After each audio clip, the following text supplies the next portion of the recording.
यह वीडियो जरा गौर से सुनिएगा। एक छोटे से गांव में एक अंधेरी रात में एक झोपड़े के भीतर से बहुत जोर से आवाज आने लगी, आग लगी है, मैं जल रही हूँ, मुझे कोई बचा। आवाज इतनी तीव्र, इतनी करुण और दुख भरी थी। सोए हुए पड़ोसी जाग गए और हाथों में बाल्टियां लेकर पानी भर के उस झोपड़े की तरफ भागे। अंधेरी रात थी, लेकिन झोपड़े के पास जाकर उन्होंने देखा आग लगने का कोई भी चिन्ह नहीं। छोटी सी झोपड़ी है, भीतर से जोर से आवाजें आती हैं, आग लगती है, लेकिन कोई आग लगने का चिन्ह नहीं। उन्होंने दरवाजे खटखटाए, वो दरवाजे भी खुले हुए थे। वो बहुत गरीब स्त्री की झोपड़ी थी, उस पर ताले और द्वार लगाने की भी कोई बात नहीं थी। भीतर एक औरत जोर से रो रही थी और छाती पीट रही थी। वे सारे लोग परेशान हुए। उन्होंने कहा, आग कहाँ है, हम जरूर उसे बुझाएं। लेकिन वो स्त्री जो रोती थी हंसने लगी और उसने कहा, आग बाहर होती तो तुम जरूर बुझा देते, लेकिन आग मेरे भीतर और उसे मेरे सिवाय कोई दूसरा नहीं बुझा सकेगा। इसलिए तुम वापस लौट जाओ और अच्छा हो तुम भी अपने घर जाकर देखो कि वहां भी तो भीतर आग नहीं लगी, बजाय इसके कि तुम किसी और की आग बुझाने जाओ। तुम भी देखो, शायद तुम्हारे भीतर भी आग लगी हो और उसे बुझाने की जरूरत है। शायद ही वो पड़ोसी समझ पाया हो क्या उसका कहा। वो राबिया नाम की एक पति औरत थी। करीब करीब मनुष्य के भीतर सदा से एक आग लगी हुई थी। उसे बुझाने के सब भांति के उपाय चलते हैं। अब तक जाति के भांति तो मनुष्य की उस आग को बुझाने की कोई सफलता नहीं मिली। कुछ थोड़े से लोगों ने बुझा ली होगी, लेकिन पूरी मनुष्यता अब भी भीतर एक आग से परेशान होती है। जैसे उस रात उस बूढ़ी औरत की आग को बुझाने के लिए लोग बाल्टियां लेके दौड़े। करीब करीब उस आग को बुझाने के लिए अब तक जो प्रयास हुआ है वो भी ऐसा ही है। आग भीतर है, बुझाने की कोशिश बाहर है। इस बुझाने की, बाहर की बुझाने की कोशिश से विज्ञान का जन्म हुआ। आग भीतर है, मनुष्य के बिना भीतर है, उसका दुख, उसकी चिंता और संताप भीतर है, और बाहर से उसे बुझाने के जो उपाय चल रहे हैं उनसे विज्ञान निरंतर विकसित हुआ, खड़ा हुआ। विज्ञान तो खड़ा हो गया। इधर सैकड़ों वर्षों के मनुष्य के श्रम ने विज्ञान की बड़ी उन्नति के शिखर स्पष्ट कर लिए, जीत लिए, लेकिन आग जहां थी वही है। शायद आज उसकी पीड़ा और भी गहरी हो गई है। इसलिए पीड़ा और गहरी हो गई है कि हमारी जो आशा और आकांक्षा थी कि शायद बाहर के जगत में हमारी खोज, हमारा ज्ञान, हमारी समृद्धि उस आग को बुझा देगी, अब वो भी निष्फल हो गई है, वो आशा भी टूट गई है। सभ्यता की बाहर एक तीव्रतम संभावी विकास हुआ है, लेकिन मनुष्य भीतर और भी दरिद्र दिखाई पड़ने लगा है, क्योंकि बाहर इतना विकास हुआ है और भीतर मनुष्य वही का वही। और इस दरिद्रता के बड़े घातक परिणाम आने शुरू हुए। पिछले थोड़े से वर्षों में 2 महायुद्ध हुए और 2 महायुद्धों में कोई 10 करोड़ लोगों की हमने हत्या की। 10 करोड़ छोटी संख्या नहीं। एक भी परिजन मर जाता है तो हम जानते हैं क्या होगा। 10 करोड़ लोगों की हत्या, और फिर तो उसके बाद जो तैयारी चली है उसमें शायद हम पूरी मनुष्य जाति को भी समाप्त कर दें, ये भी हो सकता है। मरने के कुछ दिन पहले आइंस्टीन को किसी ने पूछा था कि तीसरे महायुद्ध में किन अस्त्र शस्त्रों का प्रयोग होगा। आइंस्टीन ने कहा कि तीसरे के बाद तुम्हें कुछ भी नहीं कह सकता, लेकिन चौथे के बाद निश्चित है। उसने पूछा, वो हैरान हुआ उसने कहा कि तीसरे के बाद कहने में असमर्थ है तो चौथे के बाद कैसे कहेंगे। आइंस्टीन ने कहा दो बातें तय हैं। पहली बात तो ये कि चौथा महायुद्ध जहां तक होगा ही नहीं। उस आदमी ने पूछा कि क्या ये हो जाएगा कि मनुष्य लड़ना छोड़ देगा। आइंस्टीन ने कहा नहीं, मनुष्य के बचने की तीसरे युद्ध के बाद कोई संभावना नहीं। चौथा महायुद्ध इसलिए नहीं होगा कि मनुष्य ही नहीं होगा, और अगर हुआ भी कभी चौथा महायुद्ध कभी, तो तीसरे और चौथे महायुद्ध में 1000 वर्षों का फासला होगा। और जो चौथे महायुद्ध में अस्त्र शस्त्र प्रयोग होंगे वे वही होंगे जो पहले महायुद्ध में प्रयोग हुए होंगे, पत्थर के, लकड़ी के औजार। ये डर और ये संभावना खड़ी हो गई है कि शायद पूरी मनुष्य जाति समाप्त हो जाए। विज्ञान के इतने उत्कर्ष के बाद मनुष्य के भीतर अगर उसकी आत्मा विकसित न हुई हो तो शक्ति अविकसित हाथों में खतरनाक हो जाती है। नादिर शाह हिंदुस्तान की तरफ आता था तो रास्ते में एक बहुत बड़े ज्ञानी से उसका मिलना हुआ, और उस नादिर ने पूछा उस ज्ञानी को कि मैं सुनता हूं कि दिन में नींद लेना बुरा है, बहुत ज्यादा सोना बुरा है, क्या आप मुझे बता सकेंगे कि बहुत ज्यादा सोना बुरा है या कम सोना अच्छा है? उस वृद्ध ने कहा ये एक एक आदमी पर अलग अलग निर्भर होगा। तुम जैसे लोगों का बहुत ज्यादा सोना अच्छा है, क्योंकि तुम जागे रहोगे तो कोई न कोई उपद्रव होगा, कोई न कोई परेशानी होगी। बुरे लोग सोए रहे तो अच्छा है। ऐसे ही अज्ञानी मनुष्य के हाथ में शक्ति न आए तो अच्छा है। अज्ञान भीतर हो और शक्ति हाथ में आ जाए तो सिवाय दुर्घटना के और कुछ भी नहीं हो सकता।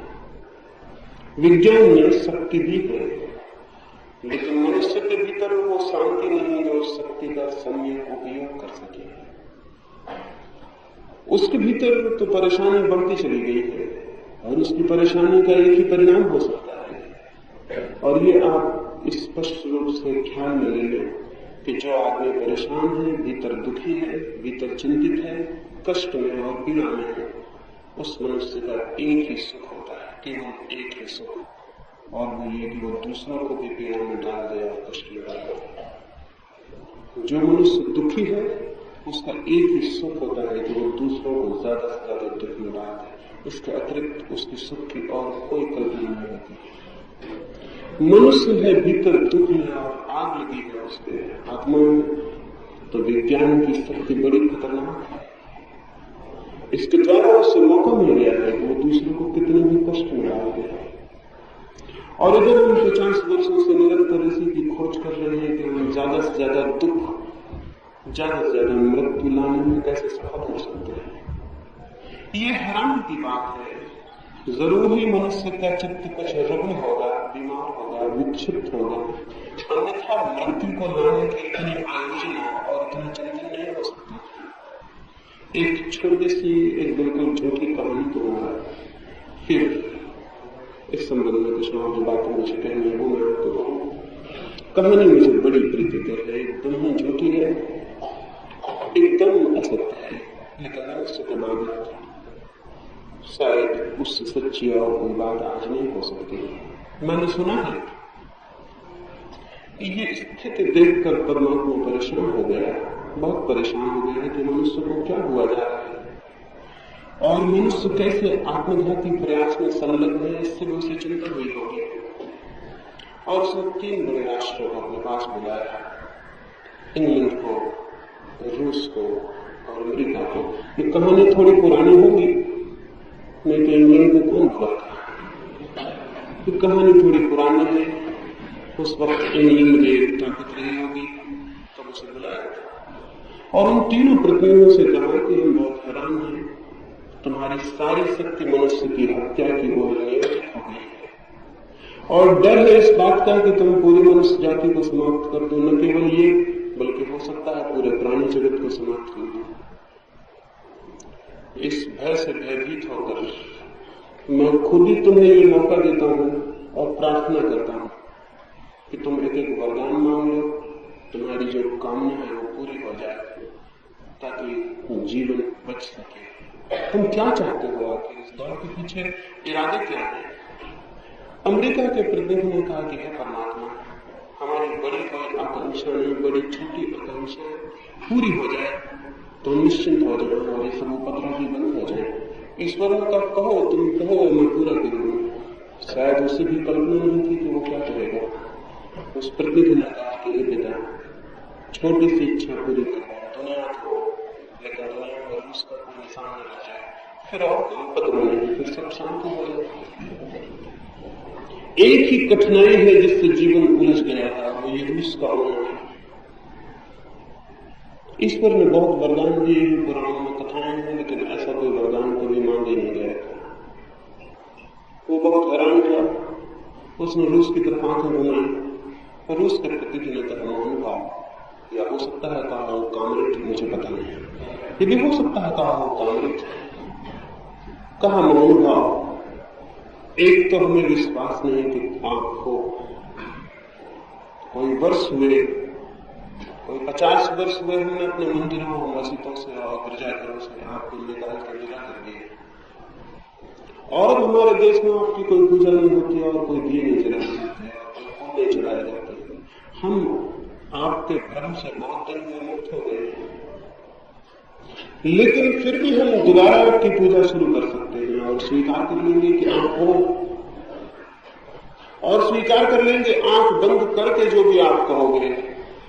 लेकिन छोटी सी आकांक्षा हमारी पूरी हो जाए तो प्रमाण बन जाए। हम नक्शा तो चाहते हैं, लेकिन अमेरिका के लिए कोई रंग नहीं चाहते। उसमें दुनिया का नक्शा हो, अमेरिका के लिए कोई रंग नहीं चाहते। ईश्वर ने बहुत घबरा के ब्रिटेन की तरफ देखा। ब्रिटेन को प्रतिनिधि ने जो कहा वो मन में रखने जैसा है। उसने कहा कि हे परमपिता, हमारी अपनी कोई आकांक्षा है, इन दोनों की आकांक्षाएं एक साथ पूरी हो जाए, हमारी आकांक्षा पूरी हो जाए।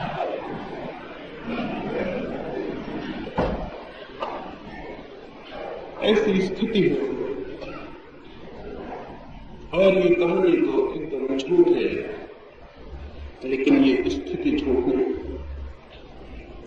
ऐसा ही हमारे मनों में चल रहा है, ऐसे ही विनाश को हम उत्सुक हैं।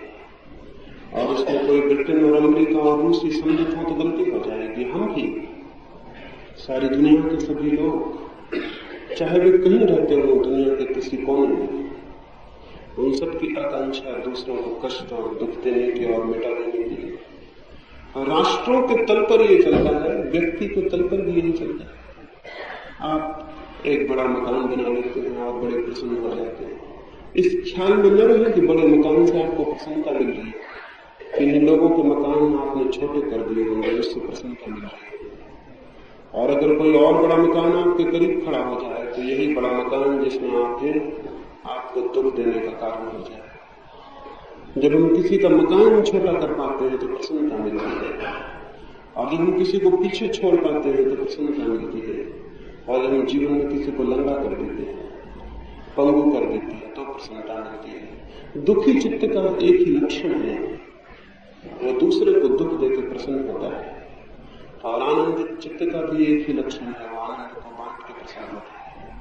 जो हमारे पास है वही तो हम बांटेंगे, वही हम बांट सकते हैं। दुख मनुष्य के भीतर गहरा है, और विज्ञान ताकत उसके हाथ में अपरिशील दे दिए तो खतरा होता है। दुख देने की क्षमता हमारी बढ़ गई और भीतर हम दुखी हैं।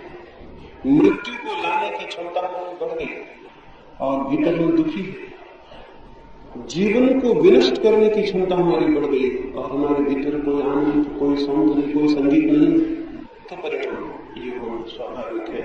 विज्ञान की शक्ति की खोज अपने आप में घातक सिद्ध हो गई, लेकिन मनुष्य का मन कुछ एक्सट्रीम्स में, कुछ अतियों में ढलता है।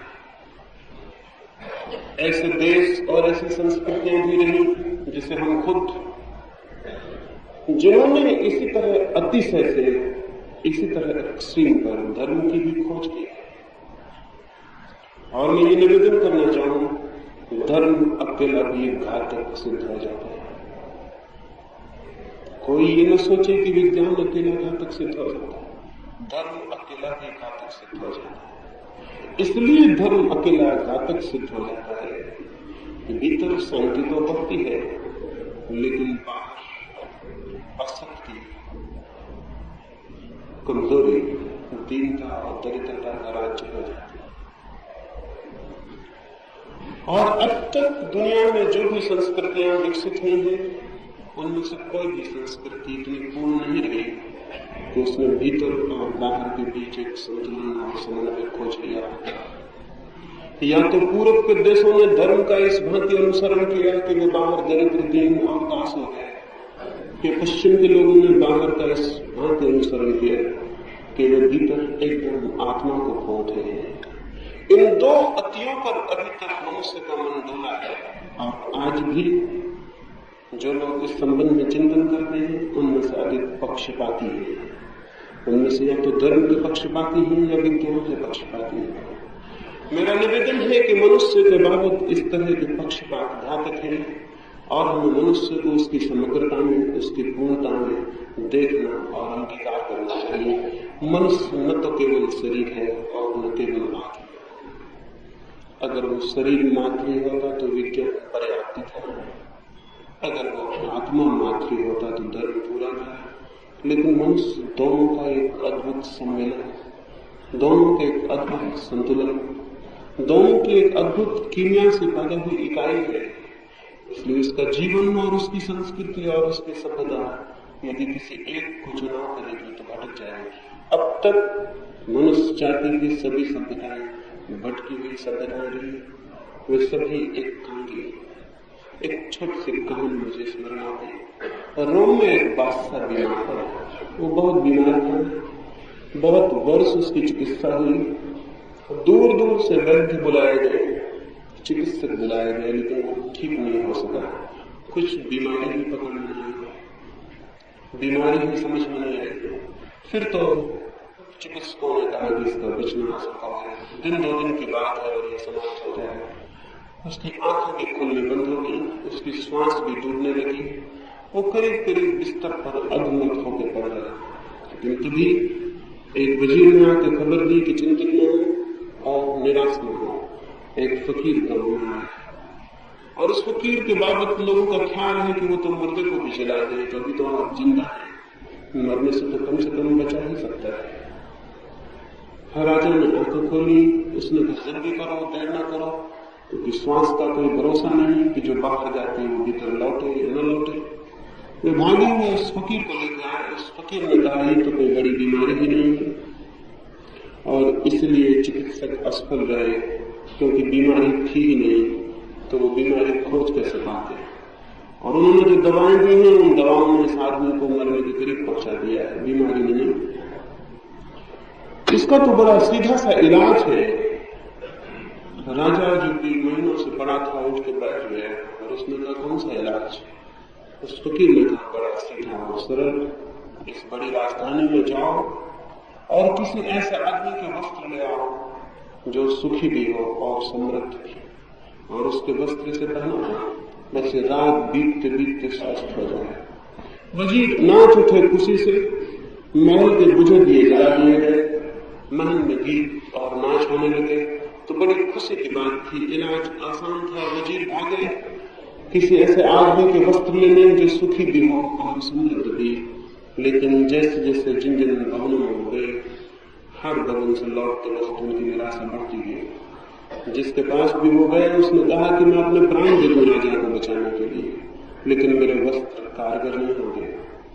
समृद्धि तो मेरे पास है, लेकिन सुख से मैं अपरिचित हूं। धन मेरे पास है, भवन, बड़ी शक्ति, लेकिन बड़े अंत, लेकिन सुख मैंने अभी जाना नहीं, अभी कामना करता हूं, सपने देखता हूं, उसे पाया नहीं। हर भवन से लौटते वक्त वे निराश होते गए। धीरे धीरे सांझ हो गई, सूरज ढलने लगा और वे वजीर इकट्ठे हुए और उन्होंने कहा कि राजा का बचाना तो मुश्किल मालूम पड़ता है, हम तो घर में थे। उनके साथ जो नौकर दौड़ रहा था दिन भर, उसने कहा ये तो मैं उसी वक्त समझ गया था कि नहीं हो सकेगा, क्योंकि जब राजा के वजीर किसी और के कपड़े लेने जा रहे थे तभी मुझे शक हो गया, क्योंकि अगर ये होने वाला होता तो राजा के वजीर ही अपने कपड़े दे देते। तुम जब दूसरों से कपड़े मांगने गए तभी मुझे शक हो गया था कि ये इलाज होगा नहीं, राजा मरे, किस मुंह से राजा के पास जाए। तो सोचा अंधेरा हो जाए, सूरज ढल जाए तो चले। सूरज ढले, वे राजमहल की तरफ चले। राजमहल के पीछे ही नदी बहती थी और वहीं उन्होंने बांसुरी की आवाज सुनी। दूर नदी के उस पार कोई पत्थर पर बैठ के बांसुरी बजाता था। उसके स्वर में कुछ ऐसा जादू, कुछ ऐसा आनंद था, कुछ ऐसे सुख की तलब थी। उन्होंने सोचा अंतिम प्रयास और करें, हो सकता है यह आदमी सुखी हो। इसके स्वर इतने आनंद से भरे, इतने प्रेम से, इतनी खुशी से।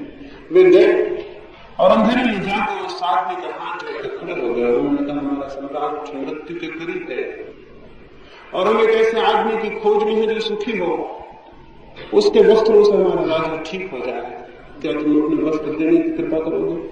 वो आदमी हंसने लगा। उसने कहा, सुखी तो मैं हूं, लेकिन अंधेरे में आपको दिखाई नहीं पड़ रहा, मैं नग्न बैठा हूं, मेरे पास वस्त्र नहीं है।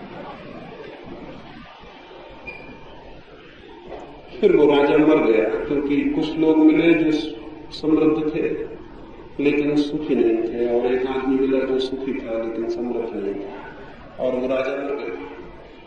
और मनुष्य भी इसी तरह की बीमारी से पीड़ित है और करीब करीब मरने के करीब खड़ा है, और अभी तक कोई ऐसे वस्त्र नहीं मिल पा रहे हैं जो सुखी और समृद्धि दोनों को अपने भीतर समेटते हो। या तो आंतरिक शांति की खोज होती है तो बाहर से दरिद्र और दिलहीन हो जाता है, जैसा इस देश में हुआ, पूर्व के और देशों में हुआ। और या फिर समृद्धि की खोज होती है और सुख क्षीण हो जाता है, सुख के सब तंत्र टूट जाते हैं। ये इसलिए हुआ है कि हमने बाहर और भीतर को विरोध की तरह देखा। ये इसलिए हुआ है कि हमने शरीर और आत्मा को शत्रु की तरह देखा। ये इसलिए हुआ है कि हमने सुख की खोज को एक अखंड खोज नहीं जाना, और मनुष्य के जीवन की खोज को हमने खंड खंड टुकड़ों में करके देखा। हमने मनुष्य की अखंड और पूरी इकाई को आज तक स्वीकार नहीं किया। जो लोग मनुष्य को शरीर मान के स्वीकार करते हैं वे उसकी आत्मा को इनकार कर देते हैं, और जो लोग उसकी आत्मा की बातें करते हैं वे शरीर के जाने अनजाने शत्रु हो जाते हैं। एक ऐसी संस्कृति चाहिए जो मनुष्य के अंतर और बाह्य के बीच सेतु बने, उन दोनों को जोड़ सके। वस्तुतः वे दोनों जुड़े हुए हैं। तो न तो कोई धार्मिक संस्कृति चाहिए, क्योंकि वो भी एक पक्ष है और एक अति, और न कोई वैज्ञानिक संस्कृति चाहिए, क्योंकि वो भी एक दूसरी अति है। एक ऐसी संस्कृति चाहिए जो मनुष्य की अखंड प्रकृति को स्वीकार करे और उस अखंड प्रकृति को आनंद की दिशा में गतिमान कर सके। स्मरण रहे, मनुष्य की आत्मा की कोई भी खोज शरीर के आधार के बिना संभव नहीं। संत फ्रांसिस जब मर रहा था उसने सारे लोगों से विदा ली और अंत में हाथ जोड़ के खड़ा हुआ। तो लोगों ने सोचा शायद वो परमात्मा को धन्यवाद देगा, लेकिन उसने क्या कहा? उसने कहा, हे मेरे प्यारे शरीर, मैंने तुझे बहुत सताया और बहुत परेशान किया, और मैंने सदा ये समझा कि तू मेरा शत्रु है। और आज जब मेरी आंखें खुली है और मेरे हृदय में दिया जला है, तो मैं देख पा रहा हूं कि तू निरंतर मेरा साथी था, मेरा शत्रु नहीं। और तूने हर सुख दुख में मेरे साथ दिया, और मैंने तुझे सताया हो और परेशान किया हो, तू भी तो मेरा साथी था।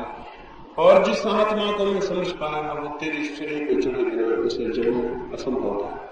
इसलिए मैं तुझे धन्यवाद देता हूँ और क्षमा मांगता हूँ भूलों की जो मैंने तेरे साथ की होगी। जो लोग भी मनुष्य के व्यक्तित्व को ठीक से देखेंगे उन्हें दिखाई पड़ेगा शरीर और आत्मा सीढ़ी और लक्ष्य की बात काम करते हैं। और जो लोग भी मनुष्य के जीवन को गौर से देखेंगे उन्हें दिखाई पड़ेगा विज्ञान और धर्म साधन और साथी की तरह काम करते हैं। विज्ञान अकेला हो जाए तो खतरा हो जाता है, अकेली सीढ़ी रह जाती है, रास्ता रह जाता है, पहुंचने की कोई जगह नहीं रह जाती। और अकेला धर्म रह जाए तो पहुंचने की जगह तो रह जाती है, लेकिन पहुंचने वाले सब मार्ग टूट जाते हैं और तब जीवन पंगु होता है। जीवन अब तक पंगु रहा है, एक दिशा है जिसे हम बाहर की दिशा कहें, वहां विज्ञान ने पदार्थ को खोजा, उसके रहस्यों को खोजा। एक और दिशा है जिसे हम भीतर की दिशा कहें, वहां धर्म ने कुछ सत्य खोजे। लेकिन विज्ञान के सत्य ज्यादा प्रभावी हो सके, क्योंकि विज्ञान एक सार्वजनिक सत्य है, और धर्म के सत्य उतने प्रभावी नहीं हो सके, क्योंकि धर्म से अर्थ हिंदू, मुसलमान, ईसाई, जैन और बौद्धों से।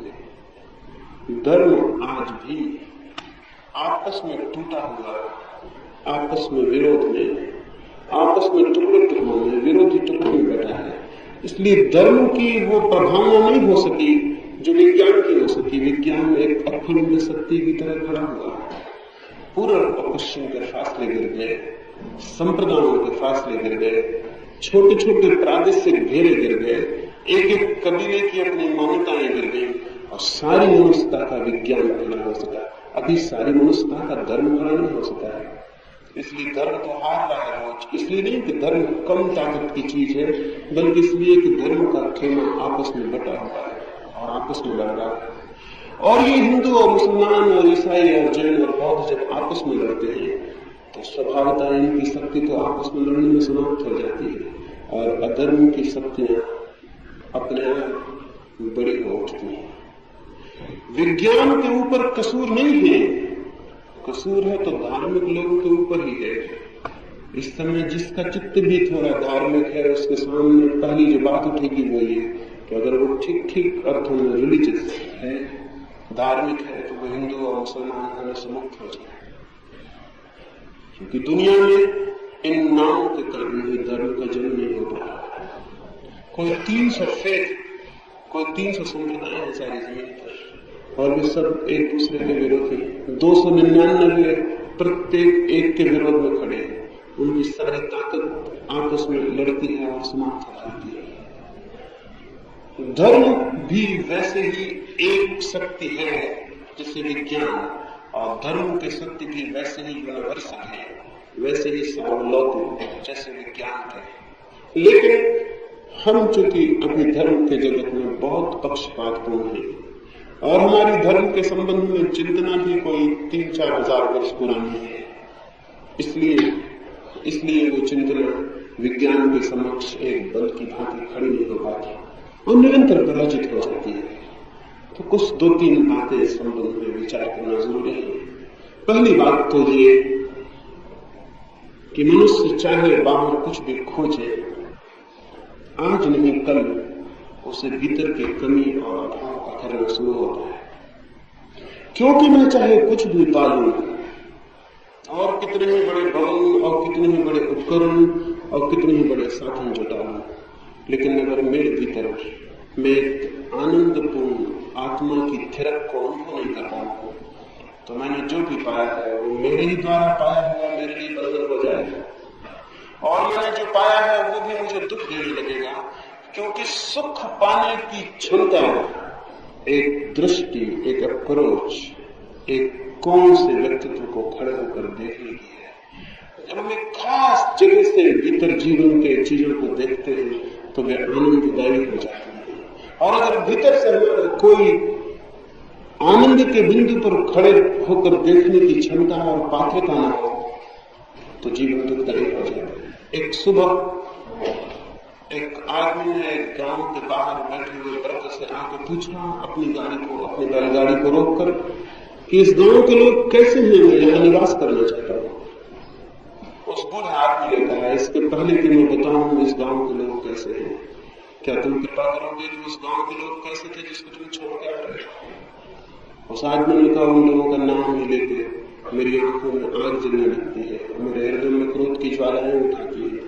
उन जैसे दुष्ट लोग तो जमीन पर खोजने असंभव। उस बूढ़े ने कहा, मित्र, इसलिए मैंने पूछा, इस गांव के लोग तो और भी बुरे हैं, मैं तो कोई 70 वर्ष से इनके बीच हूं, तुम कोई और गांव खोज लो, जिस गांव को तुम छोड़ के आ रहे हो उस गांव से भी बुरे लोग तुम यहाँ पाओगे।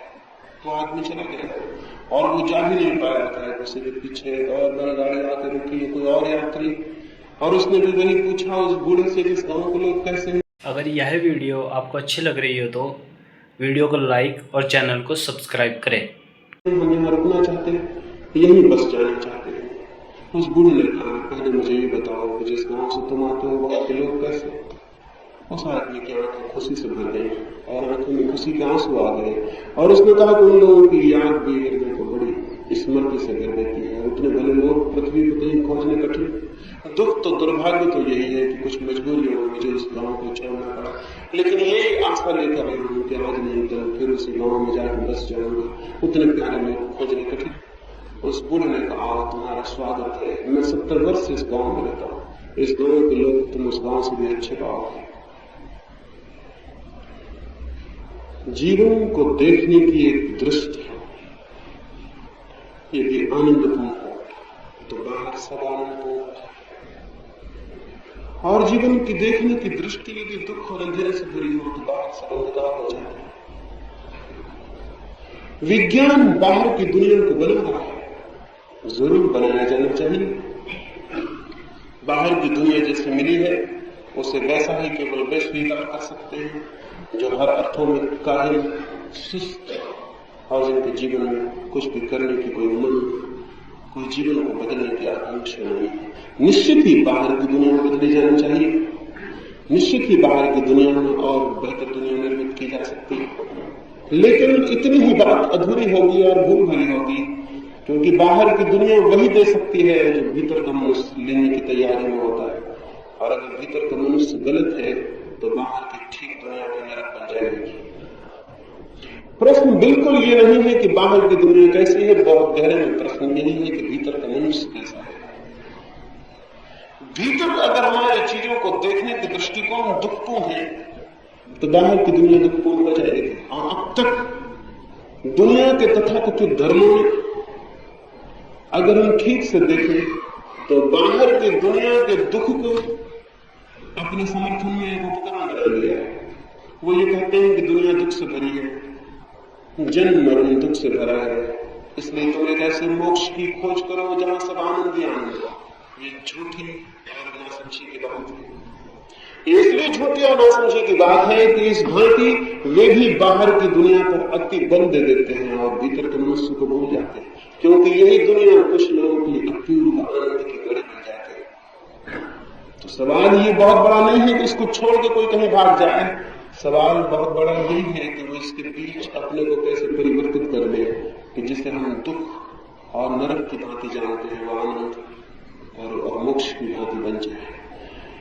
धर्म का बुनियादी संबंध व्यक्ति के भीतर देखने की क्षमता और पात्रता को परिवर्तित करने से है, और विज्ञान का बुनियादी संबंध वस्तुओं को अधिकतम सुविधापूर्ण बनाने से है, और धर्म का संबंध जीवन को अधिकतम आनंद की दृष्टि से देखने से है।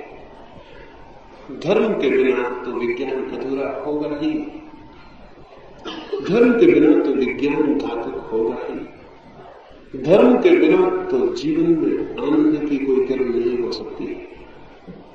लेकिन धर्म से मेरा मतलब हिंदू मुसलमान से नहीं, धर्म से मेरा मतलब निरंतर दोहराई गई बातों, शास्त्रों और परंपराओं से नहीं।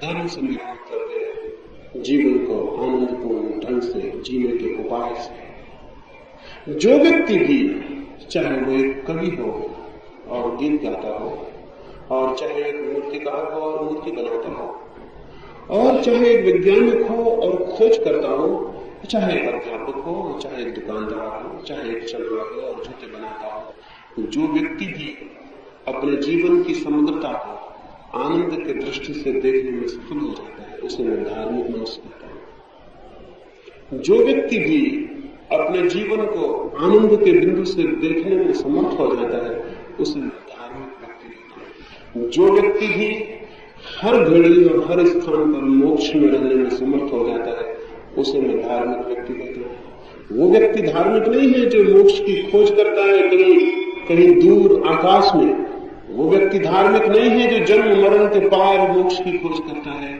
वही व्यक्ति धार्मिक है जो अपने भीतर इसी घड़ी और अभी मोक्ष को पाने में समर्थ है। मोक्ष को पाने का अर्थ है कि उसके देखने के, जीवन को देखने की दृष्टि बदल गई। दो फकीर जापान में एक संध्या अपने झोपड़े पर वापस लौटे। वर्षा के दिन आ गए हैं और जो बादल आकाश में गिर गए और आज नहीं कल पानी गिरेगा। वे दोनों बहुत दिन से यात्रा पर थे और वर्षा के भय से वर्षा के पहले घर पहुंचे अपने झोपड़े पर भागे हुए आ रहे थे। लेकिन जैसे ही वे झोपड़े के पास पहुंचे ठगे से रह गए। उनमें से एक तो बोला कि हे परमात्मा, इसीलिए तो तुमको शक आ जाता है, ये क्या किया तुमने? हवाओं ने उस झोपड़े के आधे छप्पर को उड़ा दिया। उनमें से एक फकीर ने कहा कि इसी से तो शक आ जाता है तुम्हारे होने पर। गांव में पापियों के बड़े बड़े महल खड़े हैं और ये गरीब फकीरों के झोपड़ा ही तुमको उड़ाने को मिला। अगर हवाओं को ही जो आजमाइश करनी थी तो किसी महल पर कर देती, और अगर तुम्हारा ही दिल चीजों को तोड़ने का हो गया था तो कोई बड़ा महल तोड़ देते। ये गरीबों के झोपड़े को तोड़ने में तुम्हें शर्म भी ना आए। तो उसने अपने दूसरे फकीर से कहा, देखते हो? लेकिन दूसरे की तरफ देखते हुए हैरान हो गया। वो दूसरा फकीर घुटने टेक के हाथ जोड़े आकाश की तरफ बैठा है, उसकी आंखों से आनंद के आंसू बह जाते हैं। वो हैरान हुआ, उसने उसे हिलाया और पूछा कि क्या करते हो? उसने कहा, मैं परमात्मा को धन्यवाद देता हूँ, बड़ी है उसकी कृपा और अनुकंपा, नहीं तो हवाओं का क्या भरोसा, पूरा झोपड़ा भी उड़ा ले जा सकती थी। उन्होंने आधा छप्पर छोड़ दिया। आंधियों का कौन सा विश्वास, पूरे छप्पर को भी गिरा सकते थे, लेकिन आधा छप्पर छोड़ दिया तो बिना धन्यवाद दिए कैसे रहूं? उसकी कृपा, उसके अनुकंपा बड़ी है। और रात वे दोनों उसी झोपड़े में सोए। पहला तो रात भर नहीं सो सका, रात भर उसे चिंता पकड़ी रही। दूसरा बहुत गहरी नींद भी सोया और सुबह उठ के उसने एक गीत लिखा और उस गीत में उसने कहा कि परमात्मा, मुझे पता ही नहीं था कि आधे छप्पड़ का आनंद कैसा होता है, अन्यथा हम तुम्हारी हवाओं को कष्ट न देते, हम खुद ही आधे छप्पड़ गिरा देते। रात ही मैंने देखा, जब भी आंख खुली तो आधे छप्पड़ से आकाश के तारे भी दिखाई पड़े, चांद भी दिखाई पड़ा। और अब तो अद्भुत हो जाएगा, वर्षा आने को है, आधे में हम सो भी जाएंगे, आधे में वर्षा की बूंदें गिरेंगी, उनका संगीत भी सुनेंगे। इसका हमें ख्याल नहीं था, नहीं तुम्हारी हवाओं को कष्ट न देते, हम खुद ही आगे गिरा देते। दूसरा भी रात उसी झोपड़े के नीचे था, लेकिन रात भर क्रोध में और गुस्से में था और रात भर चिंता में था। इन दोनों व्यक्तियों में दूसरे व्यक्ति को मैं धार्मिक कहता हूं, पहले व्यक्ति को धार्मिक नहीं कहता। जीवन को जो उसके आनंद और आलोक से भरे पहलू की ओर से देखने में समर्थ हो जाता है वो धार्मिक, और तब उसे कोई मोक्ष खोजना नहीं पड़ता, उसे मोक्ष मिल जाता है। और तब कहीं उसे दौड़ना नहीं पड़ता, वो जहां है वही उसी जगह उसी स्थिति उसी दशा में वो उसे पा लेता है, जिसे पाए बिना जीवन कभी भी एक सौंदर्य, जीवन कभी भी धन्यता नहीं हो सकता है। धर्म से मेरा अर्थ है जीवन की आनंदपूर्ण दृष्टि को उपलब्ध कर लेना। विज्ञान से अर्थ है जो बाहर हमारे चारों तरफ फैला हुआ जगत है वो भी परमात्मा का है, वो जो पदार्थ है वो भी परमात्मा का है। उसके भीतर जो छुपे हुए राज है, वो जो सीक्रेट्स है, वो जो मिस्ट्रीज है, वो जो रहस्य है, वो खोज लेना। उन रहस्यों को खोज कर जीवन बहुत समृद्ध हो सकता है, लेकिन जीवन की अगर दृष्टि उपलब्ध न हो जो चीजों से आनंद ले सकती है तो नहीं, तो फिर और जीवन दुखी हो जाएगा। भीतर दुख होगा और बाहर कुछ नहीं हो जाएगी। इसलिए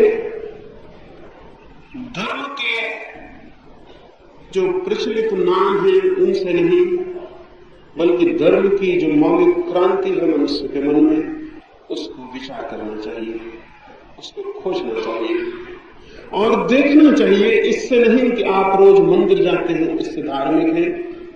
जिसको भी धोखा देना होता है धार्मिक होने का, वो रोज मंदिर जा सकते हैं, इसमें कोई बहुत कठिनाई नहीं है।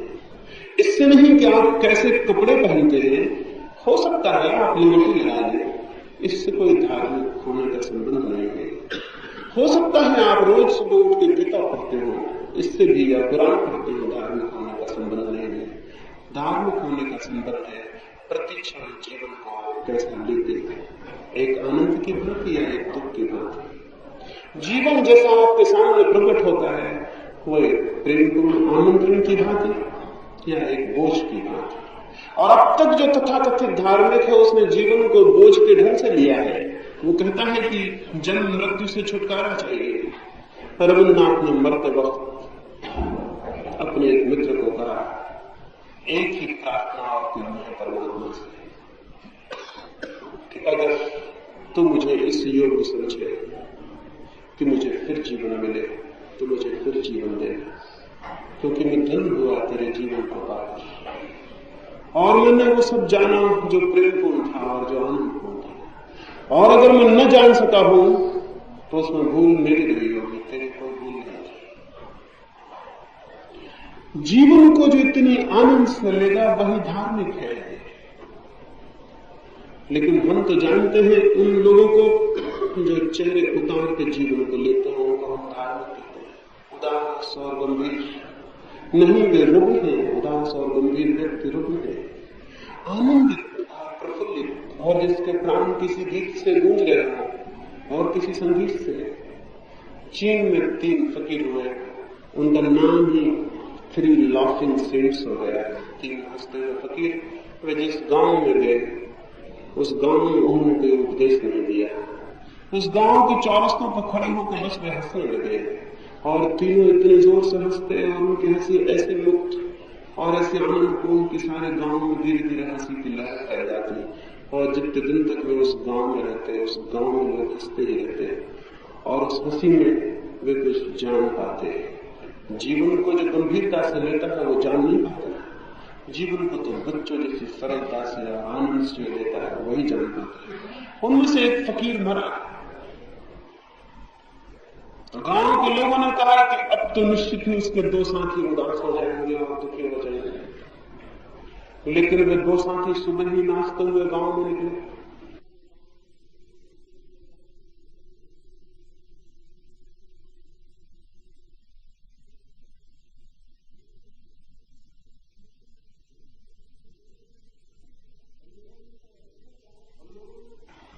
और लोगों ने उनसे पूछा कि आज तुम 2 ही हो और एक कहां? तो उन्होंने कहा वो एक तो बहुत धन्यभागी है, वो हमसे पहले बड़ी यात्रा पर निकल गया और अब हम उसको नाच के और गीत गा के विदा देने की तैयारी कर रहे हैं, क्योंकि जिसके साथ इतने आनंद के क्षण बिताए उसे उदास और आंसू भरी आंखों से विदा देना मित्रता के प्रति घात होगा। अब हम नाच के और गीत गा के तैयारी कर रहे हैं इसके कि हम उसे हंसते हुए विदा दे सकें। और वो जो आदमी मर गया था उसने सोचा कि जब मैं मर जाऊंगा लोग मुझे बहुत प्रेम करते हैं, वे जब मुझे चिता पे चढ़ाएंगे तो बहुत दुखी हो जाएंगे और ये शुभ न होगा कि उनके दुख में मैं विदा लूं। तो उसने अपने साथियों से कहा कि तुम मेरे वस्त्र मत उतारना, मैं जिन वस्त्रों में मरूं उन्हीं वस्त्रों में मुझे चिता पे चढ़ा देना। अंतिम उसकी इच्छा थी तो वैसा ही किया गया। गांव भर उदास था। वे 2 मित्र तो नाचते हुए गीत गाते हुए मरघट तक गए, लेकिन गांव पर उदास था। लेकिन फिर जैसे ही उसकी लाश चिता पर रखी गई धीरे धीरे हंसी फैलने लगी और उस कब्र के उस चिता के आसपास इकट्ठे लोग हंसने लगे और नाचने लगे। क्या हुआ? उस मरते हुए फकीर ने अपने कपड़ों में फुलझड़ी और पटाखे छिपा रखे थे, वो फूटने लगे चिता पर और लोग हंसने लगे और उन्होंने कहा कि वो मरते हुए भी हमें हंसा रहा है। धार्मिक व्यक्ति वो है जो आनंद से जीता है और आनंद से मरता है, और जो आदमी आनंद से जीने का रहस्य पा जाता है मृत्यु भी उसे आनंद हो जाती है, क्योंकि मृत्यु उसे परमात्मा से मिलन का अर्थ ले लेती है। वो जीवन से विदाई नहीं होती, परम जीवन से मिलन हो जाता है। धार्मिक व्यक्ति में उसे कहता हूं जो प्रतिक्षण आनंद में जीने की खोज में हो। लेकिन इन सारे लोगों को मैं धार्मिक नहीं कहता जो वस्त्र बदल लेते हैं, घर बदल लेते हैं, गांव छोड़ देते हैं, परिवार छोड़ देते हैं और किसी दूरगामी मोक्ष की पीड़ा को, किसी दूरगामी मोक्ष के काम में पीड़ित और परेशान होते हैं। ये तो सब लोग ही लोग हैं। इनकी तृप्ति, इनके लोग की तृप्ति संसार से भी नहीं होती थी, ये मोक्ष चाहते हैं। ये तो अत्यंत कामी लोग हैं, इनकी तृप्ति संसार के क्षणभंगुर सुखों से नहीं होती, तो ये स्थायी सुख चाहते हैं। ये बिल्कुल ऐसा सुख चाहते हैं जो कभी खंडित न हो, ऐसा मोक्ष चाहते हैं जो कभी मिटे नहीं। इनकी चूंकि जीवन की छोटी छोटी चीजों में इन्हें कोई खुशी नहीं है, ये सिर्फ परमात्मा को पाना चाहते हैं, उसी को पाके ये खुश हो सकते। लेकिन मैं निवेदन करूं, जिसने जीवन के छोटे से रास्ते पर खिले हुए छोटे छोटे फूलों में खुशी नहीं पाई, वो परमात्मा से मिलकर भी खुश नहीं हो सकेगा। और जिस व्यक्ति ने जीवन के क्षुद्रतम प्रवाह में छोटी छोटी बूंदों में भी आनंद की पलक नहीं देखी, वो अगर मोक्ष में भी पहुंच जाए तो आनंदित नहीं हो सकेगा, क्योंकि वो तो वही रहेगा जो था, और उसके देखने की दृष्टि वही रहेगी, उसके देखने का कौन वही रहेगा, चीजों को समझने की वृत्ति वही रहेगी। उसे मोक्ष में बिठा देने पर भी वो मोक्ष से मुक्त होने की किसी साधना में लग जाएगा। जो मुक्त होने की ही कोशिश में लगा है, वो मोक्ष में भी मुक्त होने की कोशिश में लग जाएगा। धर्म का संबंध मुक्त होने से कम, जीवन को उसकी पूरी गहराई में जीने से ज्यादा। इस मुक्ति की आकांक्षा ने जीवन को उसकी पूरी गहराई में जीने से हमें वंचित कर दिया है।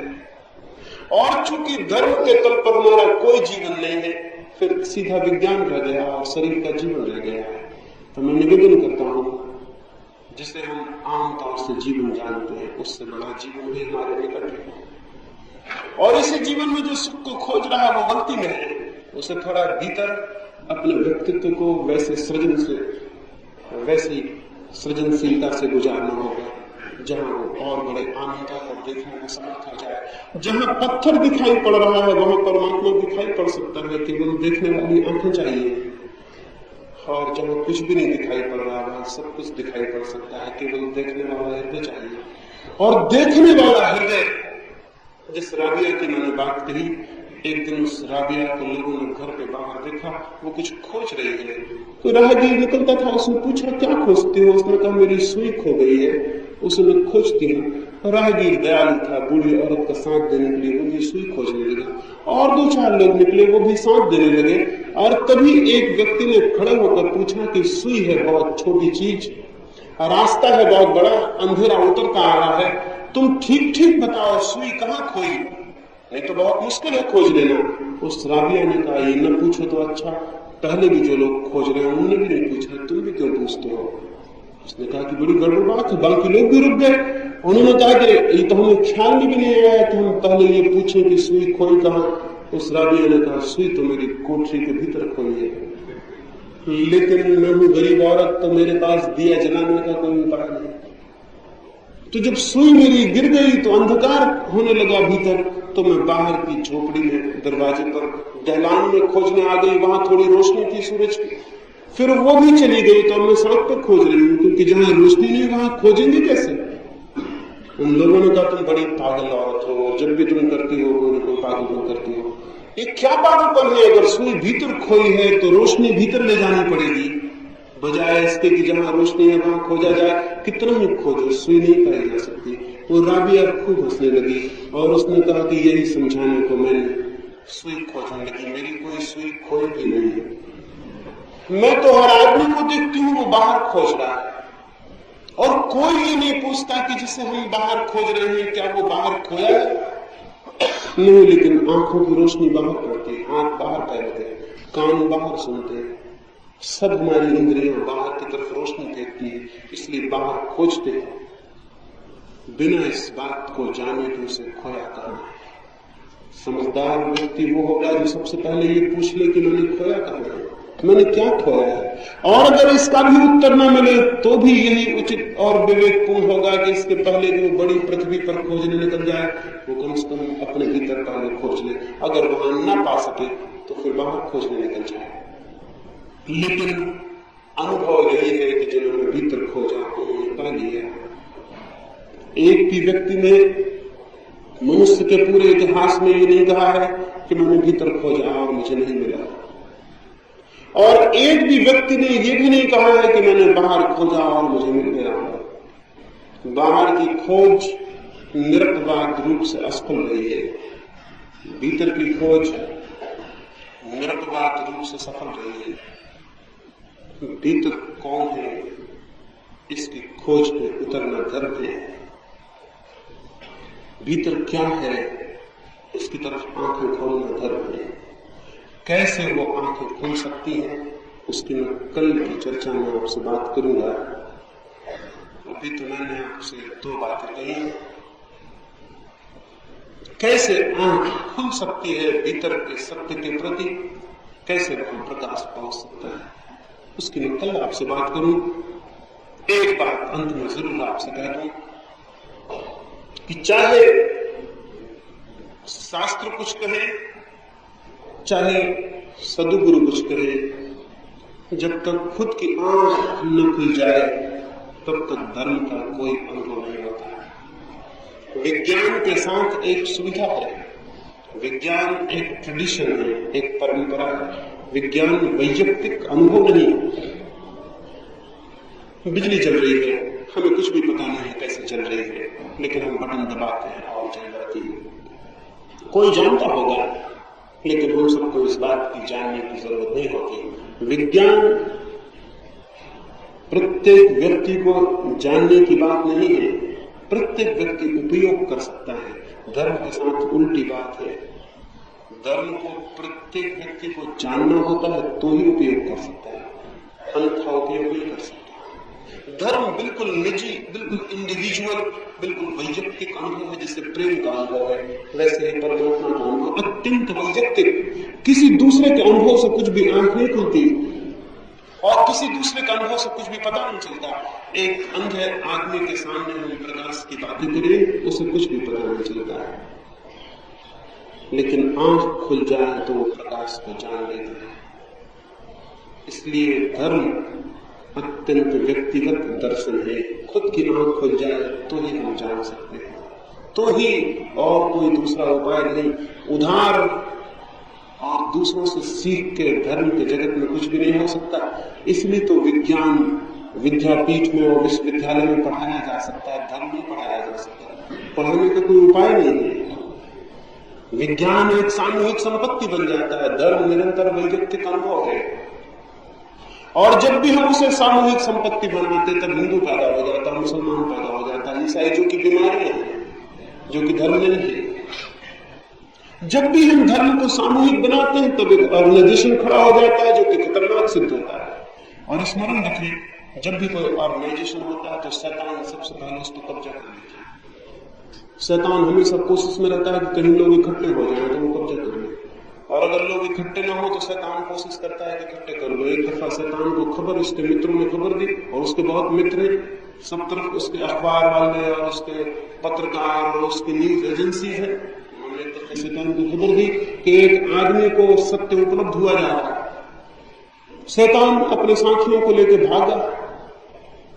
रास्ते में ही उसके आके और मित्रों ने खबर दी कि अब व्यर्थ जा रहे हैं, उसको तो सत्य उपलब्ध हो गया। शैतान बोला तब जल्दी जाओ और गांव में खबर कर दो, गांव गांव में ढोल पीट के खबर कर दो कि फलां आदमी को सत्य उपलब्ध हो गया है, ताकि लोग उसके आसपास इकट्ठे हो जाएं और लोगों में ऐसा जोश भरो कि वो संगठित हो जाएं। बस वो संगठित हो कि सत्य मर जाएगा, क्योंकि सत्य तो बिल्कुल वैयक्तिक है। और जब संगठन खड़ा हुआ पत्र, शैतान परेशान नहीं हुआ, उसने गांव में खबर कर दी, लोग इकट्ठे होने लगे, भीड़ लगने लगी, और उन्होंने एक संगठन बना लिया। और संगठन के भीतर वो जो सत्य का दिया जला था वो विलीन हो गया। सभी संगठनों ने सत्य की हत्या की है। धर्म है बिल्कुल वैयक्तिक, उसका ऑर्गेनाइजेशन से, समूह से, संगठन से कोई रास्ता नहीं। उसका तो प्रत्येक व्यक्ति की उसकी निजी चेतना में उतरने से रास्ता है। और वे आंखें कैसे उस सत्य की तरफ उठ जाए, उसके मैं कल आपसे बात करूंगा। मेरी बातों को इतनी शांति और प्रेम से सुना है, उससे बहुत बहुत अनुग्रहित हूं। परमात्मा विज्ञान में तो सबको सहज ही खड़ा कर दिया है उसने, तो वो धीरे धीरे सभी को धर्म में भी खड़ा कर सके, इसकी प्रार्थना करता हूं। सबके भीतर बैठे परमात्मा के लिए मेरे को